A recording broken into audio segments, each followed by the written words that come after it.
Okay, so this week we got even more evidence that our justice system is corrupt, and we got more evidence that this war in Ukraine is not about democracy or borders. It is a big money laundering operation. And right in the thick of all this is Sam Bankman Fried. So let's talk about it. So one of the most significant news events of last year was the collapse of the second largest crypto exchange called FTX. And it started out as just your run-of-the-mill crypto exchange, scandal. They lost a lot of money. But then it morphed into several other stories. And as it turns out, this young kid, Sam Bankman-Fried, was not the genius that the media made him out to be.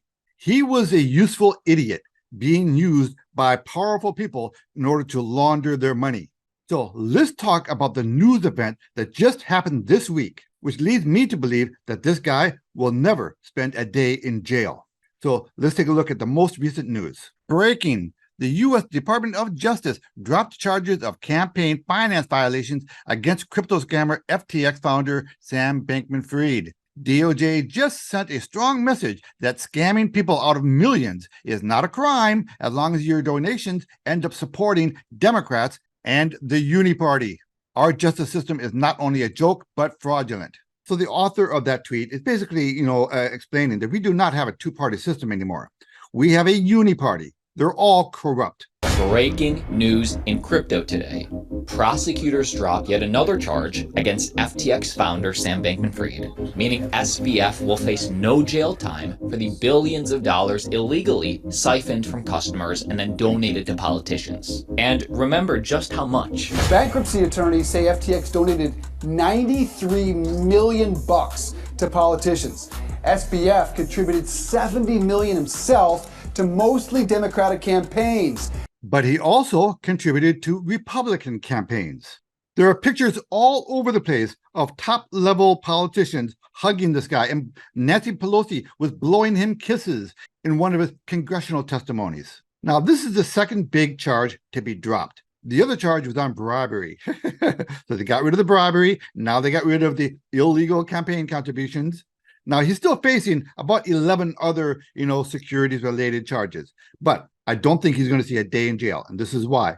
For the same reason, they don't want to have him publicly testifying about, these bribes and these donations to political campaigns.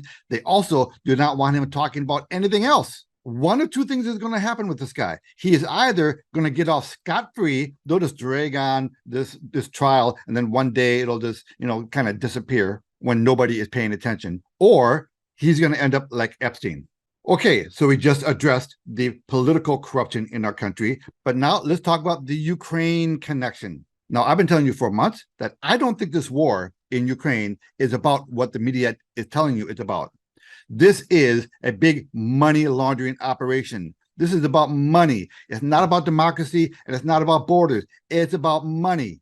And Sam Bankman-Fried was used as a conduit for people to launder millions of dollars, including the United States government. I promise you, a lot of people are getting rich off of this war. And a lot of people are building beautiful brand new mansions in the suburbs of Washington, D.C., from this war. Not to mention the oligarchs and the other nefarious people, in Eastern Europe who are making a lot of money off of this war. And Sam Bankman-Fried was a large part of this money laundering operation. Don't ever forget that Sam Bankman-Fried admitted that FTX was a crypto laundromat for the Ukrainian government. Joe Biden gives your taxpayer dollars to Ukraine. Ukraine washes the money through FTX, and then the FTX CEO donates millions to Democrats, and then Democrats steal the elections. And if that doesn't make you furious, what about this little piece of news? Remember this Inflation Reduction Act scam that the Democrats passed that was supposed to, that had all sorts of nefarious provisions in it, including hiring an additional 87,000 IRS agents? Our politicians are very happy to squeeze you for every single penny they can get out of you. But they refuse to pass a law that would audit the money that we've been sending to Ukraine. Why? Why would you not want to know where this money is going? In 2022, the U.S. Senate passed a bill to hire 87,000 new IRS agents to investigate citizens' finances. But yesterday, the Senate blocked a bill to monitor and audit billions of taxpayer dollars sent to Ukraine. So there you go. We have more evidence that we have a corrupt legal system in our country, as well as more evidence that this war in Ukraine is nothing more than a money laundering operation.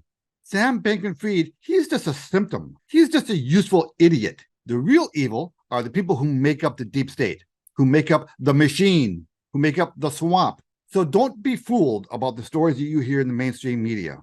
This is why you have to look out for yourself. The government is not here to help you. The government is not going to do you any favors. Nobody is coming to help you. It's all on you. So reduce your exposure to your bank, put a bunch of your money into gold and silver, and establish streams of passive recurring income. Ed Anderson, live from Minnesota, signing out. Copy that.